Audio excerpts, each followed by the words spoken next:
Hello everyone, welcome back to my YouTube channel study in Bengali. RRB group D 2025-এর জন্য general সায়েন্সের যে mock টেস্টের সিরিজটা আমরা শুরু করেছিলাম, আজকে তার মক টেস্ট নাম্বার 2। দেখো, আমাদের আরআরবি গ্রুপ ডি জেনারেল সায়েন্সের ওপরে কিন্তু 52টা টোটাল ক্লাস হয়ে গেছে, ঠিক আছে। সেখান থেকে কিন্তু বেস্ট কোশ্চেনগুলোকে বেছে নিয়েছে তোমাদের জন্য 25টা কোশ্চেনের একটা মক টেস্টের সিরিজ কিন্তু আমি কন্টিনিউ করছি। তাহলে চলো দেরি না করে শুরু করা যাক আজকের প্রথম প্রশ্ন। দেখো, আজকের প্রথম প্রশ্ন কি বলেছে যে ভর এবং ওজনের মধ্যে পার্থক্য কী, ঠিক আছে। ভর এবং ওজনের মধ্যে কি পার্থক্য আছে? ভর পরিবর্তনশীল। দেখো, ভর কিন্তু কখনোই পরিবর্তনশীল নয়, তাই এটা কিন্তু সঠিক অ্যান্সার হবে না, ঠিক আছে। ওজন সর্বদা ধ্রুবক, এটাও কিন্তু নয়, তার কারণ ওজন কিন্তু পরিবর্তনশীল। ওজনের একক কেজি, এটাও কিন্তু তোমার ভুল, ওজনের একক কিন্তু তোমার নিউটন হয়ে যাচ্ছে। তো সঠিক অ্যান্সার কী হবে? সঠিক অ্যান্সার কিন্তু হয়ে যাবে ওজন মহাকর্ষীয় টানে নির্ভরশীল। এটা আমরা কি করে বুঝবো? দেখো, ওজনের যে ফর্মুলা আছে, দেখো ডাব্লু ইকুয়ালস টু কি, ডাব্লু ইকুয়ালস টু কিন্তু তোমার হয়ে যাচ্ছে এমজি, যেখানে ডাব্লু মানে কি, যেখানে ডাব্লু মানে কিন্তু ওয়েট, এম মানে কিন্তু বস্তুটার মাস মানে ভর, আর জি মানে কিন্তু গ্র্যাভিটেশন, ঠিক আছে। তো এইটার উপরে ডিপেন্ড করেই কিন্তু আমরা বলতে পারি যে ওজন মহাকর্ষীয় টানে নির্ভরশীল। যেই জায়গার মহাকর্ষীয় টান মানে অর্থাৎ এই যে জি এর যে ভ্যালুটা আছে, সেই জি এর ভ্যালুটা যেখানে যেরকম হবে সেখানে কিন্তু সেই বস্তুটার ওজন সেরকম হবে, ঠিক আছে। যেরকম তুমি ধরতে পারো পৃথিবীতে মনে করো কোনো একটা বস্তুর ওজন আছে 60 নিউটন, সেটা চাঁদে গেলে কি হবে? চাঁদে আমরা জানি যে চাঁদের থেকে কিন্তু পৃথিবীর যে মহাকর্ষীয় টান সেটা কিন্তু 1/6, তাই চাঁদে গেলে সেটার ওজন কত হয়ে যাবে? চাঁদে গেলে কিন্তু সেটার ওজন হয়ে যাবে 10 নিউটন। আশা করি বোঝাতে পেরেছি। তো সঠিক অ্যান্সার কী হবে? সঠিক অ্যান্সার কিন্তু হয়ে যাবে ওজন মহাকর্ষীয় টানে নির্ভরশীল। নেক্সট কোশ্চেন আমরা দেখে নেব। পরবর্তী কোশ্চেন কী বলেছে আজকে 2 নম্বর কোশ্চেন, যে ধ্বনির গতি কোথায় সর্বাধিক, ঠিক আছে। ধ্বনির গতি মানে সাউন্ডের যে বেগ সেটা সর্বাধিক কোথায়? বায়ুতে, জলে, তারপরে ইস্পাতে নাকি কাচে? তো সঠিক অ্যান্সার কী হবে? অ্যাকর্ডিং টু এই অপশানে কিন্তু হয়ে যাবে ইস্পাতে, মানে যেটা তোমার সলিড। এখানে কিন্তু সবথেকে সলিড কোনটা? সবথেকে সলিড কিন্তু এখানে তোমার হয়ে যাচ্ছে ইস্পাত। সেই কারণের জন্য কিন্তু সাউন্ডের গতিবেগ সলিডে সবথেকে বেশি হবে। সাউন্ডের গতিবেগ কেমন হয়? সবথেকে বেশি কিন্তু সলিডে হয়, তারপরে তোমার হচ্ছে লিকুইডে হয়, আর সবথেকে কিন্তু তোমার কম হচ্ছে গ্যাসে হয়ে যায়, ঠিক আছে। তো সঠিক অ্যান্সার কিন্তু ইস্পাত হয়ে যাবে। নেক্সট কোশ্চেন আমরা দেখে নেব। পরবর্তী কোশ্চেন কী বলেছে আজকে 3 নম্বর কোশ্চেন, যে বিদ্যুৎ প্রবাহে ব্যবহৃত একক কী? এক কথায় তোমাকে যে বিদ্যুৎ প্রবাহ আছে বা কারেন্ট আছে, সেই কারেন্টের যে একক, সেই কারেন্টের ইউনিট কিন্তু তোমার কাছে জিজ্ঞাসা করেছে। তো সঠিক অ্যান্সার কী হবে? বহুবার কিন্তু তোমাদেরকে এই কোশ্চেনের অ্যান্সারটা আমি করিয়েছি। তো সঠিক অ্যান্সার কিন্তু হয়ে যাবে তড়িৎ প্রবাহের যে একক সেটা কিন্তু অ্যাম্পিয়ার হয়ে যায়। এবার দেখো বাদবাকি এককগুলো আমরা একবার দেখে নিই। জুল কিসের একক? জুল কিন্তু তোমার হচ্ছে কার্য, মানে যেটাকে আমরা ওয়ার্ক বলি, আর শক্তি, ঠিক আছে, এটাকে আমরা এনার্জি বলি। এই দুটোরই ইউনিট কিন্তু জুল দ্বারা প্রকাশ করা হয়। ওয়াট কিসের একক? ওয়াট কিন্তু তোমার হচ্ছে পাওয়ার বা ক্ষমতার একক। ভোল্ট কিসের একক? ভোল্ট কিন্তু যে বিভব পার্থক্য বা যে পোটেনশিয়াল ডিফারেন্স আছে, যেটাকে আমি পিডি দিয়ে লিখলাম, তো সেটা দিয়ে কিন্তু তোমার ভোল্ট দিয়ে কিন্তু সেটা মেজার করা হয়। নেক্সট কোশ্চেন আমরা দেখে নেব। পরবর্তী কোশ্চেন কী বলেছে আজকে 4 নম্বর কোশ্চেন, জলের পিএইচ মান কত? দেখো, তোমরা চাইলে এই কোশ্চেনটাকে পজ করতে পারো, ভিডিওটাকে পজ করতে পারো, পজ করে কিন্তু তোমাদের অ্যান্সারটা করতে পারো। যত সময় আমি কোশ্চেনটা পড়বো তত সময় তোমরা অ্যান্সারটা করে রাখবে, ঠিক আছে। তো জলের পিএইচ মান কত? তো আমরা সকলে জানি, খুব সোজা কিন্তু একটা কোশ্চেন ছিল, যে জলের পিএইচ মান কিন্তু হয়ে যাচ্ছে 7। আর জল কি? জল কিন্তু তোমার প্রশমিত, অর্থাৎ জল কিন্তু তোমার নিউট্রালাইজ, জল কিন্তু না অ্যাসিডিক না কিন্তু বেসিক। আমরা পিএইচ স্কেল জানি, যে পিএইচ স্কেলে কিন্তু এরকম একটা স্কেল থাকে, ঠিক আছে, যেখানে কিন্তু 0 থেকে 14 পর্যন্ত রিডিং থাকে, আর মাঝে তোমার হচ্ছে 7 থাকে, ঠিক আছে। 7 মানে কিন্তু নিউট্রাল, ঠিক আছে, 7 মানে কিন্তু নিউট্রাল। যদি কোনো দ্রবণ 7-এর কম হয় তাহলে সেটা কেমন হয়? তাহলে সেটা কিন্তু অ্যাসিডিক হয়, সরি। আর যদি 7-এর বেশি হয় তাহলে কি হয়? তাহলে কিন্তু সেটা বেসিক হয়, ঠিক আছে। নেক্সট কোশ্চেন আমরা দেখে নেব। পরবর্তী কোশ্চেন কী বলেছে আজকের 5 নম্বর কোশ্চেন, যে অ্যাসিডে কোন আয়ন বিদ্যমান থাকে? অ্যাসিডকে যখন আমরা জলের সাথে মেশাই, সরি একটু গলাটা বসে গেছে, ঠিক আছে, একটু অ্যাডজাস্ট করে নিও, তার জন্য সরি। অ্যাসিডে কোন অ্যাসিড বিদ্যমান থাকে, ঠিক আছে। এক কথায় বলতে গেলে অ্যাসিড যখন আমরা জলের সাথে মেশাই, যখন আমরা অ্যাসিড প্লাস ওয়াটার করি, ঠিক আছে, অ্যাসিড প্লাস ওয়াটার করি বা অ্যাকোয়াস সলিউশন বা জলীয় দ্রবণে, অ্যাসিড কোন আয়ন দেয়? OH মাইনাস আয়ন দেয়, H প্লাস আয়ন দেয়, Na প্লাস আয়ন দেয়, নাকি Cl মাইনাস আয়ন দেয়? তো সঠিক অ্যান্সার কী হবে? মনে রাখবে, জলীয় দ্রবণে অ্যাসিড কী করে? অ্যাসিড কিন্তু H প্লাস আয়ন দিয়ে থাকে, ঠিক আছে, অ্যাসিড কিন্তু H প্লাস আয়ন দিয়ে থাকে। আর বেসিক বা বেস তোমার হচ্ছে যেটাকে আমরা ক্ষার বলি, সেই ক্ষার জলীয় দ্রবণে কোন আয়ন দেয়? ক্ষার কিন্তু OH মাইনাস আয়ন দিয়ে থাকে। সরি। নেক্সট কোশ্চেন আমরা দেখে নেব। পরবর্তী কোশ্চেন কি বলেছে, আজকে 6 নম্বর কোশ্চেন, যে অ্যামোনিয়া গ্যাসের রাসায়নিক সংকেত কি। তো অ্যামোনিয়ার সংকেত, দেখো এই সংকেত রিলেটেড কিন্তু একটা কোশ্চেন তোমাদের আসে। তো অ্যামোনিয়ার সংকেত কি, তো সঠিক অ্যান্সার কী হবে, সঠিক অ্যান্সার কিন্তু হয়ে যাবে অ্যামোনিয়ার সংকেত কিন্তু হয়ে যাচ্ছে NH3, ঠিক আছে। NH3 মানে কিন্তু তোমার হয়ে যাচ্ছে অ্যামোনিয়া। নেক্সট কোশ্চেন আমরা দেখে নেব। পরবর্তী কোশ্চেন কি বলেছে, আজকে 7 নম্বর কোশ্চেন, যে প্রোটিন হজমে সাহায্যকারী উৎসেচক হলো। দেখো এই কোশ্চেনগুলো তো হিন্দি থেকে বা তোমার ইংলিশ থেকে ট্রান্সলেট করা হয়েছে, তাই এটা একটু অ্যাডজাস্ট করবে, এটা তোমার বর্গীয় যা হবে, ঠিক আছে। তো প্রোটিন হজমে সাহায্যকারী উৎসেচক কোনটা, অ্যামাইলেজ, পেপসিন, লিপেজ, মানে এটা লিপেজ না, এটা তোমার হয়ে যাবে লাইপেজ, ঠিক আছে, লাইপেজ আর কিন্তু ট্রিপসিন। তো সঠিক অ্যান্সার কী হবে, দেখো আমাদের যে প্রোটিন ভাঙন সেটা কোথায় হয়ে থাকে, সেটা কিন্তু আমাদের স্টমাকে হয়ে থাকে, ঠিক আছে। স্টমাকের মধ্যে কিন্তু একটা উৎসেচক আছে, একটা এনজাইম আছে, যার নাম কি, যার নাম কিন্তু হয়ে যাচ্ছে পেপসিন। আর এই পেপসিনই কিন্তু কী করে, প্রোটিনকে কিন্তু পেপটাইডে রূপান্তর করে দেয়, ঠিক আছে, ঠিক আছে, অর্থাৎ প্রোটিনকে কিন্তু হজমে সাহায্য করে। নেক্সট কোশ্চেন আমরা দেখে নেব। পরবর্তী কোশ্চেন কি বলেছে, আজকের 8 নম্বর কোশ্চেন, যে রক্তে কোন কোষ রোগ প্রতিরোধ করতে সাহায্য করে। দেখো সবার প্রথম আমাদের রক্তের মধ্যে কোন কোন কোষ থাকে, আমাদের রক্তের মধ্যে কিন্তু RBC থাকে, WBC থাকে, আর কি থাকে, আর কিন্তু তোমার প্লেটলেটস থাকে, ঠিক আছে। এই 3 ধরনের কিন্তু রক্তকণিকা বা কোষ কিন্তু থাকে, ঠিক আছে। তো এর মধ্যে থেকে কোনটা রোগ প্রতিরোধ করে, কোনটা কিন্তু তোমার রোগের এগেনস্টে ফাইট করে, তো সঠিক অ্যান্সার কী হবে, সঠিক অ্যান্সার কিন্তু হয়ে যাবে শ্বেত রক্তকণিকা। শ্বেত রক্তকণিকা বা হোয়াইট ব্লাড কর্পাসাল, এটাই কিন্তু আমাদের বডিকে কী করে না, বডিকে কিন্তু বাইরে থেকে আসা রোগগুলি থেকে আমাদেরকে প্রতিরোধ দেয়, ঠিক আছে। নেক্সট কোশ্চেন আমরা দেখে নেব। পরবর্তী কোশ্চেন কি বলেছে, আজকে 9 নম্বর কোশ্চেন। দেখো আবারও বলছি, এই মক টেস্টে কিন্তু তোমরা সিরিয়াসলি নাও, তাহলে কিন্তু তোমরা বুঝতে পারবে যে তোমাদের কত স্কোর হতে পারে, ঠিক আছে, তোমাদের প্রিপারেশন কেমন আছে, এই 25-এর মধ্যে কার কত স্কোর হচ্ছে, অবশ্যই কিন্তু তোমরা আমাকে কমেন্টে জানাবে, তাহলে কিন্তু তোমরা বুঝতে পারবে যে কে কত দূর প্রিপারেশনে আছো। দেখো আজকে 9 নম্বর কোশ্চেন কি বলেছে, যে কোনটি মানবদেহের বৃহত্তম অঙ্গ। তো মানবদেহের বৃহত্তম অঙ্গ কোনটা, বহুবার কিন্তু করিয়েছি। তো সঠিক অ্যান্সার কী হবে, সঠিক অ্যান্সার কিন্তু হয়ে যাবে আমাদের শরীরের সবথেকে বড় যে অর্গান, ঠিক আছে, অর্গান বা বলতে পারো আমরা এখানে গ্ল্যান্ডও বলতে পারি, ঠিক আছে। তো সেটা কি, সেটা কিন্তু হয়ে যাচ্ছে আমাদের যকৃৎ বা তোমার হচ্ছে লিভার, ঠিক আছে। যকৃৎ বা লিভার কিন্তু আমাদের শরীরের সবথেকে বড় অঙ্গ। নেক্সট কোশ্চেন আমরা দেখে নেবো। সরি, এখানে মনে হচ্ছে আমি একটু ভুল করলাম, হ্যাঁ এখানে একটু ভুল হয়েছে। দেখো এখানে কিন্তু অঙ্গ বলেছে, ঠিক আছে, এখানে কিন্তু তোমার অঙ্গ বলেছে। অঙ্গ বললে কিন্তু তোমার চামড়া হয়ে যাবে, ঠিক আছে, চর্ম কিন্তু আমাদের সঠিক অ্যান্সার হবে। আমি প্রথমে এটা গ্রন্থি পড়ে নিয়েছিলাম, ঠিক আছে, ভুল করে আমি গ্ল্যান্ড বলে ফেলেছিলাম। যদি বলে সবথেকে বড় গ্রন্থি বা গ্ল্যান্ড কোনটা, সেক্ষেত্রে কিন্তু যকৃৎ হবে, কিন্তু বৃহত্তম অঙ্গ বলেছে, ঠিক আছে। আমাদের যে তোমার হচ্ছে 6টা অঙ্গ আছে, সে তার কথা কিন্তু এখানে বলেছে, অঙ্গ বললে কিন্তু চর্ম হবে। নেক্সট কোশ্চেন দেখে নেব। পরবর্তী কোশ্চেন কি বলেছে, আজকে 10 নম্বর কোশ্চেন, যে সকালবেলা শিশির পড়ার কারণ কি, ঠিক আছে। পিওর সায়েন্স থেকে কিন্তু একটা কোশ্চেন, যে সকালবেলা শিশির পড়ার কারণ কি। সঠিক অ্যান্সার কী হবে, বাষ্পীভবন, ঘনীভবন, বিকিরণ নাকি তাপ পরিবাহিতা। দেখো জলীয় বাষ্পগুলো কি হয়, জলীয় বাষ্পগুলো কিন্তু তোমার কনডেন্সড হয়ে যায়, ঠিক আছে, কি হয়, কনডেন্সড হয়ে যায়, যার মানে কি, যার মানে কিন্তু ঘন হয়ে যায়। তো ঘনীভবনের কারণের জন্যই কিন্তু কি হয়, শিশির পড়ে, ঠিক আছে। যে জলীয় বাষ্পগুলো আছে সেগুলো কিন্তু কনডেন্সড হয়ে যায় বা ঘনীভূত হয়ে যায়, সেই কারণের জন্যই কিন্তু শিশির পড়ে। তাই সঠিক অ্যান্সার কী হবে, সঠিক অ্যান্সার কিন্তু হয়ে যাবে ঘনীভবন। নেক্সট কোশ্চেন আমরা দেখে নেব। পরবর্তী কোশ্চেন কি বলেছে, যে একটি আদর্শ আয়নার প্রতিফলন কত, ঠিক আছে। আদর্শ আয়নার যে প্রতিফলন সেটা কত, 45 ডিগ্রি, 60 ডিগ্রি, সমান পতন কোণের, ঠিক আছে, আর 90 ডিগ্রি। দেখো এখানে সমান পতন কোণ বলতে চেয়েছে, মনে করো এটা একটা আয়না, ঠিক আছে, এই সারফেসে পড়ছে, আমি একটু সোজা করে আঁকি তাহলে তোমাদের বুঝতে সুবিধা হবে। মনে করো এটা একটা আয়না, ঠিক আছে, এই বরাবর মনে করো আলোটা আসলো, ঠিক আছে, আবার এটা কিন্তু মনে করো এটা কত ডিগ্রি অ্যাঙ্গেলে এসেছিলো, এখানে একটা নর্মাল থাকে 90 ডিগ্রি, যেটা ইমাজিনারি হয়, ঠিক আছে। তো মনে করো এটা তোমার হচ্ছে 45 ডিগ্রিতে এসেছে। আলোটা যখন প্রতিফলিত হবে তখন কিন্তু আবার দেখো প্রতিফলনের পরে কিন্তু আবার এটা 45-এ বেরিয়ে যাবে, ঠিক আছে। তো এটাই কিন্তু এখানে বলেছে। তো সমান পতন কোণের মানে যে কোণটাতে যে কোণে আলো পড়ছে সেই কোণেই কিন্তু বেরিয়ে যাবে, ঠিক আছে। এটা যদি তোমার 60 হতো তাহলে 60-এই বেরোতো। এখানে কিন্তু আদর্শ আয়না বলেছে, ঠিক আছে, অর্থাৎ আয়নার যে তোমার মানে তলটা থাকবে সেটা কিন্তু মসৃণ হতে হবে। 60 থাকলে 60 হবে, ঠিক আছে, 90 থাকলে 90 হবে, ঠিক আছে, 180 হলে কিন্তু 180 হবে। তুমি যে কোনো অ্যাঙ্গেল নেবে সেই অ্যাঙ্গেলেই কিন্তু বেরিয়ে যাবে আদর্শ আয়নায়। তো সঠিক অ্যান্সার কী হবে, সঠিক অ্যান্সার কিন্তু হয়ে যাবে সমান পতন কোণের। ঠিক আছে, নেক্সট কোশ্চেন আমরা দেখে নেব। পরবর্তী কোশ্চেন কি বলেছে, আজকের 12তম কোশ্চেন, যে হাইড্রোজেন গ্যাস তৈরি হয় কোন বিক্রিয়ায়?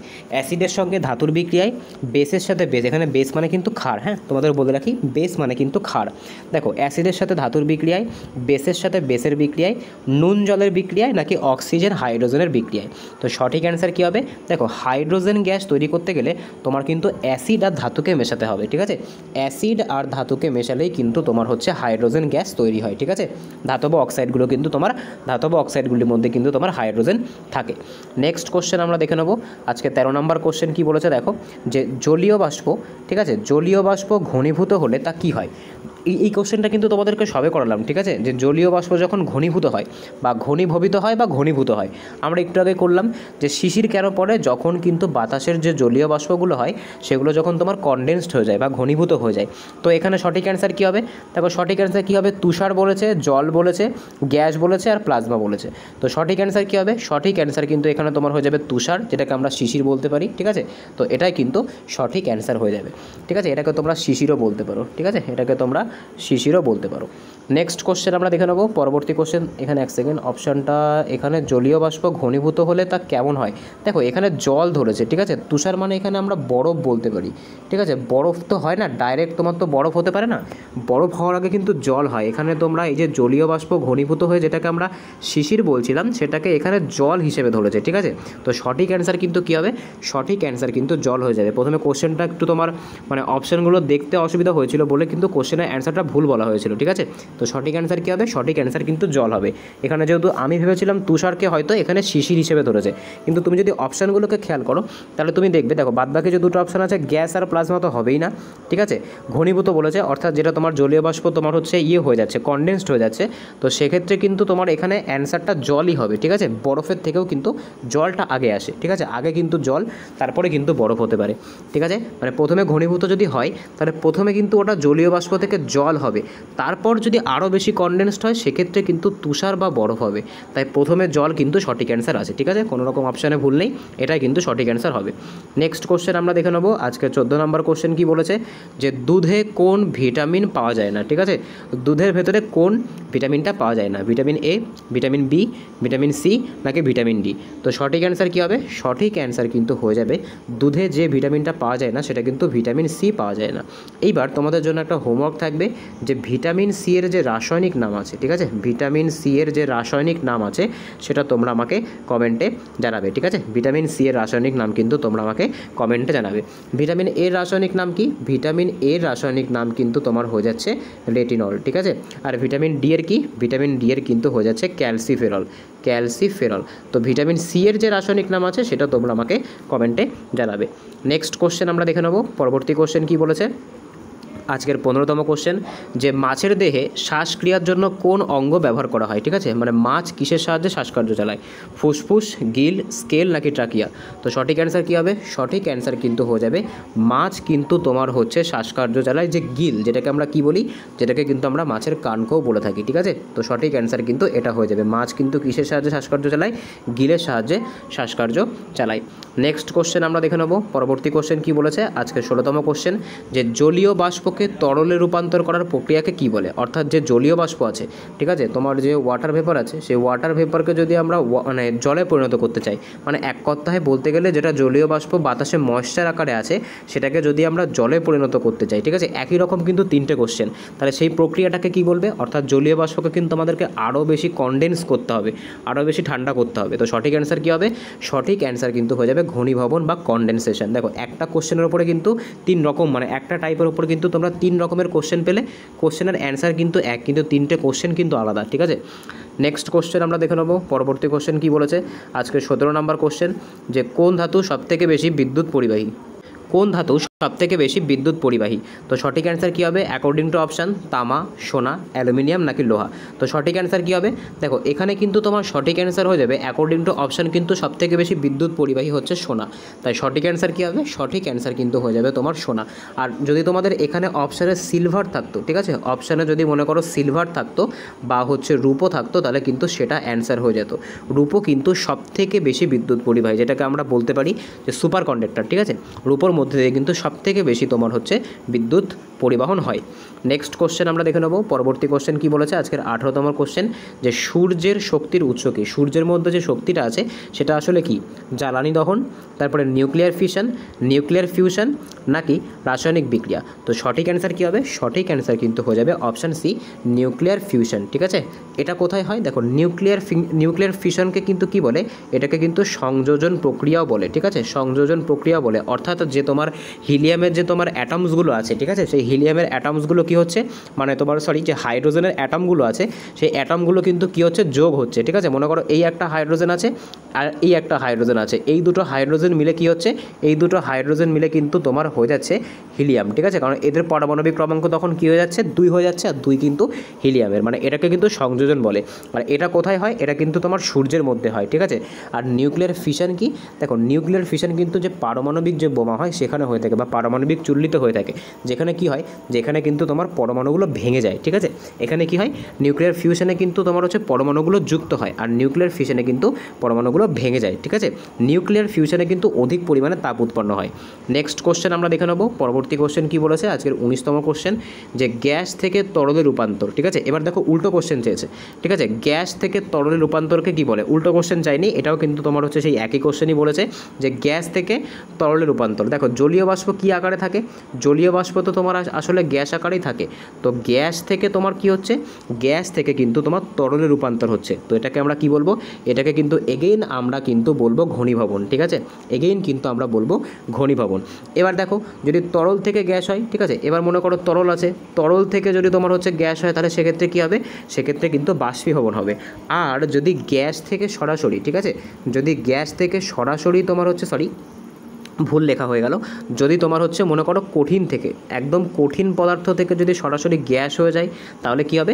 সেটাকে কিন্তু আমরা ঊর্ধ্বপাতন বলবো। তো আমাদের সঠিক অ্যান্সার কী হবে? সঠিক অ্যান্সার কিন্তু ঘনীভবন হয়ে যাবে। তোমরা কিন্তু একটা জিনিস দেখতে পেলে, যে দেখো এক ঘনীভবন বা কনডেনসেশন থেকে কিন্তু 4 রকমের কোশ্চেন হলো, কিন্তু প্রত্যেকটা কোশ্চেন আলাদা, কিন্তু প্রত্যেকটার অ্যান্সার কিন্তু সমান। আমি এই রকম টাইপের কোশ্চেনগুলোকে কিন্তু রাখার চেষ্টা করেছি, যাতে তোমাদের কোনো একটা স্পেশাল টপিকের ওপরে বা কোনো একটা স্পেশাল বিষয়ের ওপর কোনো রকম কনফিউশন না থাকে।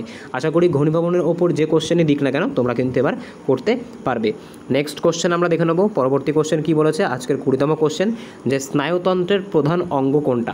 হৃৎপিণ্ড, পাকস্থলী, মস্তিষ্ক, নাকি যকৃৎ? তো এই কোশ্চেনটা খুব সোজা একটা কোশ্চেন, এই কোশ্চেনটা কিন্তু আমি করব না, এটা তোমাদের জন্য HW থাকবে। তোমরা কিন্তু আমাকে অবশ্যই এটা কমেন্টে জানাবে। দেখো তোমরা কমেন্ট করলে কিন্তু বুঝতে পারবে, যে যত ফাস্ট কমেন্ট করবে বা যে তোমার হচ্ছে সঠিক কমেন্ট করবে, তাকে দেখে কিন্তু অন্যজন বুঝতে পারবে যে তোমাদের প্রিপারেশনটা কেমন, বা তোমরা কিন্তু নিজেরাও বুঝতে পারবে যে তুমি কি উত্তর দিচ্ছ আর আরেকজন কি উত্তর দিচ্ছে। ঠিক আছে, সেখান থেকে কিন্তু তোমাদের প্রিপারেশনের লেভেলটাও বুঝতে পারবে। নেক্সট কোশ্চেন আমরা দেখে নেব। পরবর্তী কোশ্চেন কি বলেছে আজকের 21তম কোশ্চেন, যে জন্মের সময় শিশুর দেহে কতগুলি হাড় থাকে? ঠিক আছে, মানে আমাদের বর্তমান যখন অ্যাডাল্ট অবস্থা হয় তখন কিন্তু 206টা থাকে, কিন্তু যখন শিশু অবস্থায় থাকি তখন কিন্তু মোট আমাদের শরীরে 300টা হাড় থাকে। ঠিক আছে, তো সঠিক অ্যান্সার কী হবে? সঠিক অ্যান্সার কিন্তু হয়ে যাবে, এখানে তো 300 অপশানটা নেই, এখানে মনে করো নিয়ার অ্যাবাউট, সব থেকে এখানে নিয়ার অ্যাবাউট চেয়েছে। ঠিক আছে, নিয়ার অ্যাবাউট কিন্তু তোমার দেখো 300-র কাছাকাছি যেটা আছে সেটা কত আছে?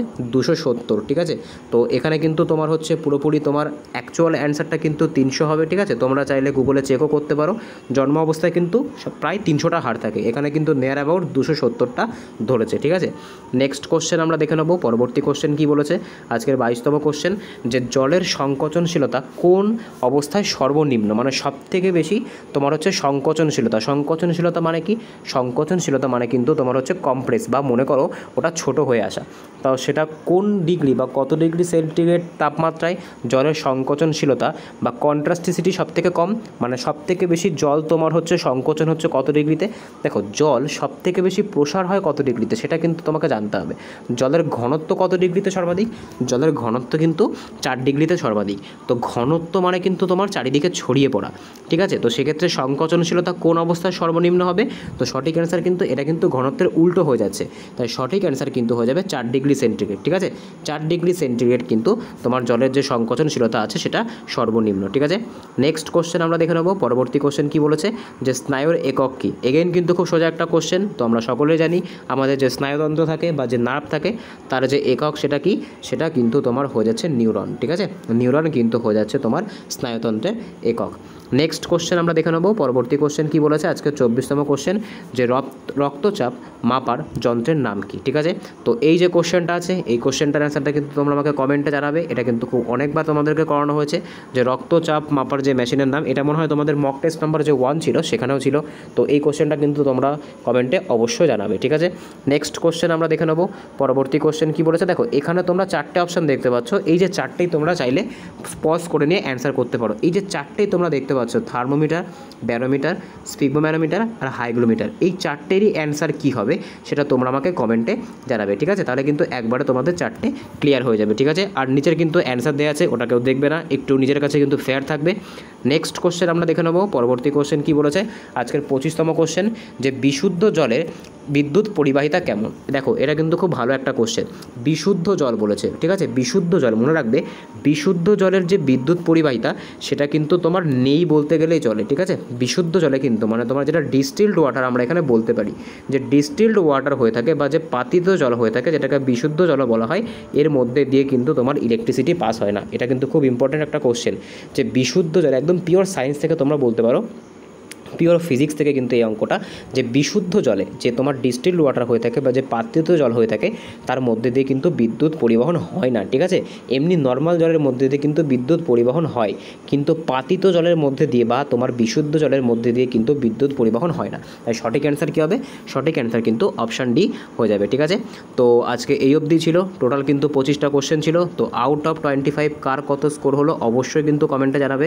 তোমরা তোমাদের স্কোরগুলো জানাবে, প্রত্যেকে তোমরা কিন্তু তোমাদের স্কোরগুলো জানাবে, তাহলে কিন্তু তোমরা বুঝতে পারবে যে তোমাদের প্রিপারেশান কেমন আছে, একজন আর একজনের থেকে কতটা এগিয়ে আছো বা পিছিয়ে আছো, সেটা কিন্তু তোমরা কমেন্টে দেখলে বা কমেন্টে তোমরা তোমাদের স্কোরগুলো জানালেই কিন্তু বুঝতে পারবে। ঠিক আছে, তো যদি ভিডিওটা ভালো লেগে থাকে অবশ্যই লাইক করো, চ্যানেলে নতুন হয়ে থাকলে অবশ্যই চ্যানেলটাকে সাবস্ক্রাইব করো। ঠিক আছে, পাশে থাকা বেল আইকনটিকে প্রেস করে রেখো, যাতে ভিডিও ছাড়লে সর্বপ্রথম নোটিফিকেশন তোমাদের কাছে পৌঁছায়। ভিডিওটাকে অবশ্যই লাইক করো, বন্ধুদের সঙ্গে শেয়ার করো, চাইলে টেলিগ্রাম গ্রুপে যুক্ত হতে পারো, ডেসক্রিপশনে প্লেলিস্টের লিঙ্ক দেওয়া থাকবে। ঠিক আছে, চ্যানেলের লিঙ্কও দেওয়া থাকবে, এর আগের যে 52টা ভিডিও হয়ে গেছে তোমার ক্লাস, সেগুলোও চাইলে দেখতে পারো, ডেসক্রিপশনে কিন্তু প্লেলিস্টের লিঙ্ক দেওয়া থাকবে। তো দেখা হচ্ছে পরের ভিডিওতে, বাই।